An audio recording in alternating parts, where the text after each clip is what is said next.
So my favorite albums from 2023. These are new albums that came out, not reissues or anything like that. Many of them were inspired by VC channels or VC members. For you as commenters, you'll sit there and say, "Hey, try this, Steve. Listen to this."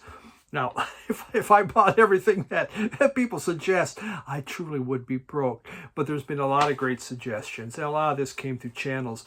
But this was an amazing year for music. I'm blown away by how much I had. There's probably 30 to 40 albums. Behind me are ones that did not make it. From the Depeche Mode there, you could see. And there's Steve Wilson's. The Tubbs, excellent album. Ben Folds.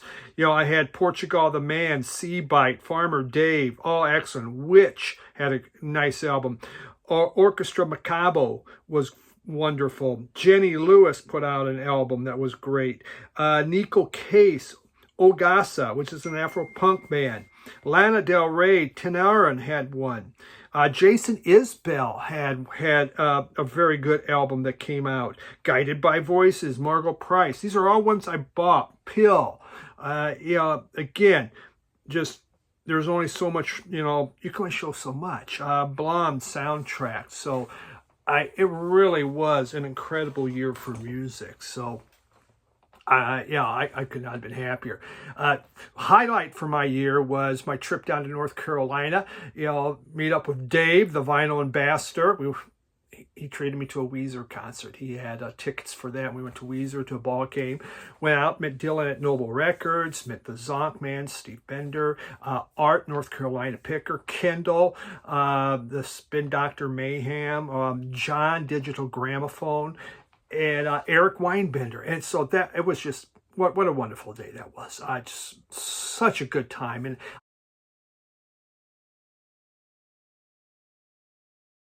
I met this year many other VC people, whether some make videos, some do not, and good friends, Michael Christensen. What a great year for me. I'm really excited about it. But let's look at some albums. All right, so we're going to start off with, I'm going to show you a compilation. I have my 12 favorite for the year. The compilation's not on there, but this thing was fantastic. And it is a wave of distortion. It looks at shoegaze music from 1990 to 2022. So what I find exciting is it looks at new shoegaze. And there's so much good music coming out that deals with this genre. Now, it's morphing, it's turning, it's changing, but it's changing in a great way. Very listenable stuff. Super excited. I mean, this is just... This was wonderful. It's opened my eyes up to some other shoegaze bands that I was not familiar with, and which again becomes another rabbit hole that I really don't need to go down. But favorite compilation of the year, favorite box set. It's up there. It was that Syd Barrett's Opal, by far. I didn't buy many box sets. I don't anymore because of room. That was great. Couldn't be happier. So number 12, coming out of Australia, we have the Flying Colours. And that's two eyes on the Flying Colours. This is a shoegaze band out of Australia. Wonderful music. Ben Rankin cost me a lot of money. I probably bought more Australian music than I ever did before. This was one of his shed burners. It's definitely an updated shoegaze sound. Very much, a lot of times shoegaze, we think of distortion and all these pedals, but there's such pop melody that goes on underneath it all. When you listen, you start peeling back some of these sounds, there's a whole lot of cool stuff happening. And this is a prime example of that. Really great album. Flying Colours, You Never Know. Fantastic stuff. Number 11 coming in, and this is... I want to, shoot. Okay, we have Material Objects. And, and a person from the VC put out this album with his group, Material Objects. That's Dom Seeking a Thread. This is an EP, and it might be sold out by now. You can get it digitally if you go onto Bandcamp. I think that's where you find it. This was a big surprise. It was very much a post-punk type feel. The guitars, bass, and drum were incredible. I mean, it's just one of those where you drop the needle and the music builds and builds and builds. And that's, you know, like the first one, Harness. It's just wow, and starts to take you somewhere. And it was exciting. And, you know, the 4 songs on here, it's all killer. It was very good songs. Really happy. The packaging was great, as you can see. Very creative. And, I mean, talk about great artwork, huh? A lot of fun. So, number 11 is Material Objects, and we have Passing Through. Perfect. Passing Through. Okay, that brings us to number 10. Now, we all know that I can really count right on any of these, so we're giving this a shot. So, number 10, I had William Tyler and the Impossible Truth. Huge fan of William Tyler. He's a guitarist out of the Nashville area, I believe. Does a lot of instrumental. On here, he brought in a group. He brought in players from other groups.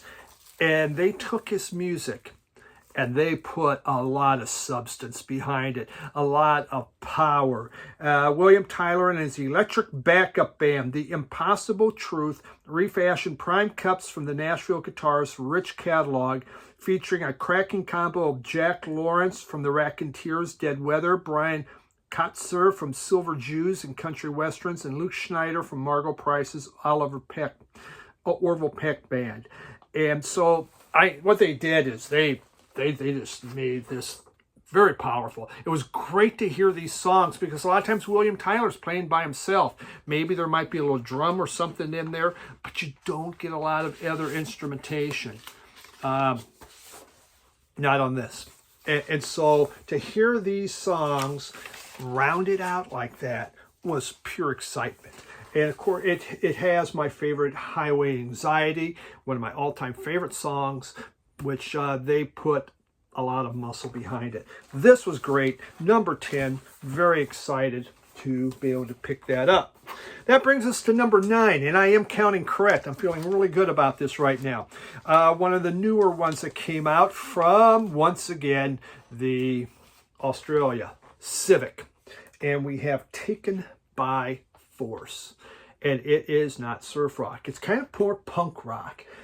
Definitely, well, they call it proto-punk. You drop that needle, and it takes off, and away you go. And it's just bam, bam, bam, fun stuff, exciting music. You know, it just, you know, it makes you want to get up, do a little air guitar, and it totally rock out. Great. You know, it is considered punk, but it's more than punk. I mean, there's just a lot of rock to that. So out of Australia, we have Civic. Well worth looking into. Easy to find out there. That was number 9. Number 8. Blind Buy. Not sure what I was getting. The Struts. Pretty vicious. I put the needle on this, go, wow, what am I missing? And everyone tells me that first album is really good. That first album is really expensive too. It's hard to get. I mean, I just don't want to pay that much. But this, oh, so not knowing about the first album, I only know about this one. I loved it. Absolutely loved it. And, you know, you may not know this, but Freddie Mercury's kind of a deal to him, a big deal to him. I know, you wouldn't guess that he has a Freddie Mercury thing, but some of his vocals are you have a Queen type feel, but that's just some. For the most part, it's just rock. This is just great, hard rockin' stuff on purpley lilac vinyl. Man, there's a lot of colored vinyl here. Pretty vicious, easy to find, just one of those unexpected wowzers kind of buys. And number 8. And let's go down to number 7. Man, I'm taking all these out of the covers. That means I got to put them all back in. So lazy. Slowdive. Been around for a very long time. Been around since the early 90s, late 80s. Hadn't put out anything, and they come up with this. And again, known as a shoegaze band. Their sound, it was fantastic on this. It brought out the essence of shoegaze. Again, been updated.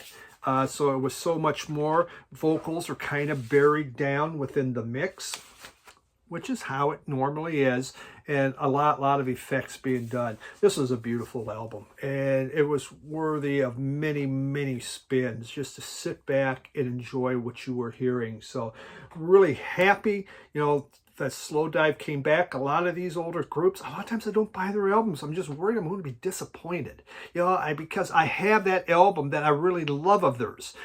And you've got only so much space. You can't sit there and buy it all. Happy I bought this, and really great stuff. So we're going to say, I believe that was number 7.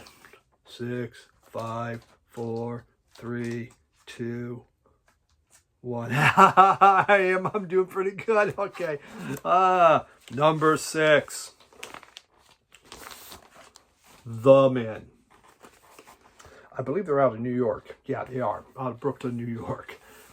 Great rock. Just garage rock, man. These guys come out, they're wailing, they're having a good time, playing their hearts out. It's like 1, 2, 3, let's go. And absolutely have a great time.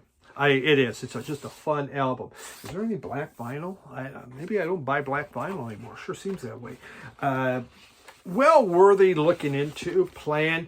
I was so happy. Again, a recommendation from a number of different channels. This was more toward the beginning of the year. We're talking about this, and it was beginning to sell out. So I was happy to finally be able to pick this up. The Men, New York City. For those of you that want like that garage rock kind of feel, hard rock, really good stuff on that. Number 5. Just picked this up, and it was the surprise for me. The Hives, The Death of Randy Fitzsimmons. Again, a band that's been around. I haven't bought any of their stuff lately. I just, is it going to be the same? Okay, it's kind of like their beginning stuff, but they're from Sweden, and this is just great garage rock. They just come tearing out. Full force, full throttle. They come at you. The guitars are incredible good. Howlin' Pete, fantastic. His vocals are wonderful. Black vinyl. Weird. Very weird, isn't that? But the vocals are just Howlin' Pele, I guess, Almquist. It's great. This is garage rock at its finest.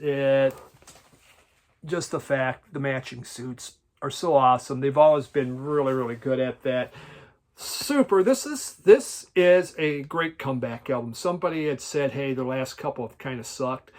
This thing doesn't. Really hard rock, and it doesn't cost a lot. Well worth looking into. The Death of Randy Fitzsimmons.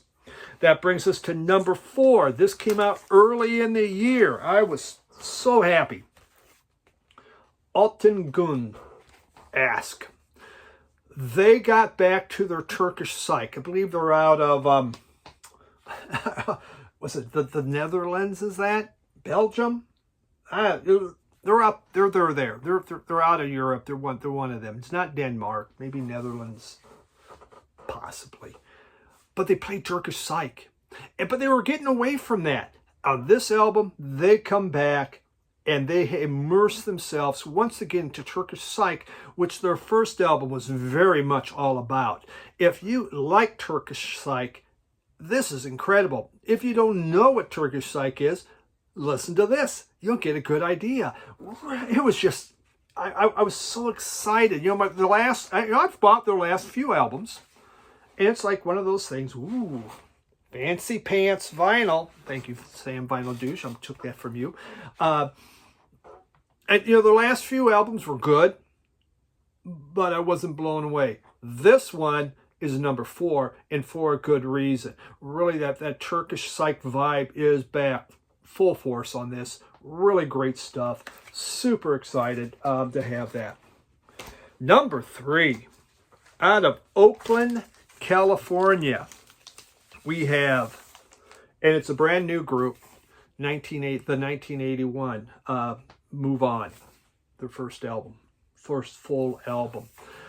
What would you call it? Maybe shoegaze pop? I mean, there's that distortion in there.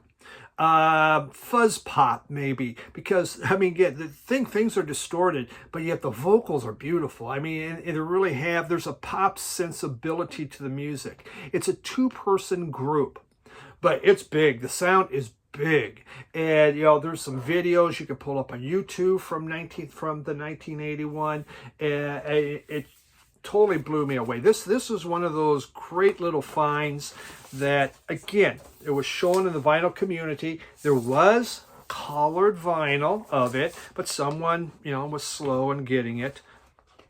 And I'm sure this was, again, a Sam Vinyl douche. There they are, the two guys that do this group. And number 3 for a good reason. This is just a great listen. Again and again and again. Well worth playing. So happy to have this thing. Number 3. Brand new group. Their first album, the 1981 Move On. Up there, the Tubs. Brand new group. That's their first album. Well worth checking into. Great group out of the UK. Oh, also on this one, they gave you like stickers and a bunch of stickers when I ordered it. It came off Bandcamp. Okay, we got number 2. And number 2, Mobys ReSound. This was almost number 1. I played this thing to death. Again, it is taken Mobys music, but he's on Deutsche Grammophon. And so they bring in guest artists, guest vocals on here, but they also add much more layers of symphonic music. But it's not like a symphony orchestra there, but it just makes it more beautiful. Sometimes when we do these kind of things and we bring in guest vocalists, it ruins it. It's terrible. Not in this case. This is the second album he's done like this from Deutsche Grammophon, and this is a success. I like the first one better, but this is excellent. And just the fact he does Helpless. Neil Young's Helpless. Margot Timmins sings on it with him. It's amazing. It is so beautiful. It is so emotional. Margot Timmins' voice, from the Cowboy Junkies, is wonderful. Gary Porter does In My Heart. You talk about a guy that can sing. That is the man. The fourth side, you know what? I guess a 3-sided album would have been fine on it. I didn't, but it seemed to me by the fourth side it was losing steam, but I really love the music of Moby, and this reimagining through Deutsche Grammophon has produced 2 incredible albums that I truly adore. So that's that. And number 1, what was the best one? Just a recent purchase. The Rain Parades. I can't put this one down.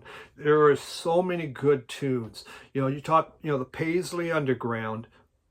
These are the people that started that whole movement. Huge part of it, what they made. And this is absolutely gorgeous stuff. As soon as I start doing this, work phones just start blowing up. I'm hoping no one's dying or whatever. But this is just a wonderful, beautiful album.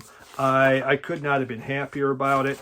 We got look at that vinyl, gorgeous stuff, blue. This is catchy. The tunes are very, very catchy. You think about it, it started around 1980, so it's been around a very long time.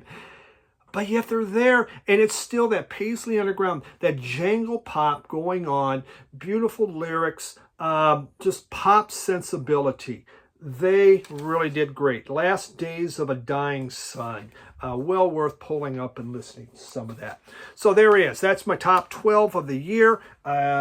Love them all. I mean, there's a lot of other kind of albums I bought, but I really tried to find new stuff. What's happening? What's going on within the music? Now, there's no Taylor Swift.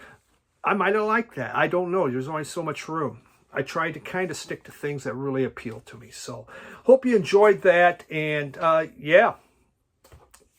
Christmas Eve, there's going to be a video. Talk to you later. Bye.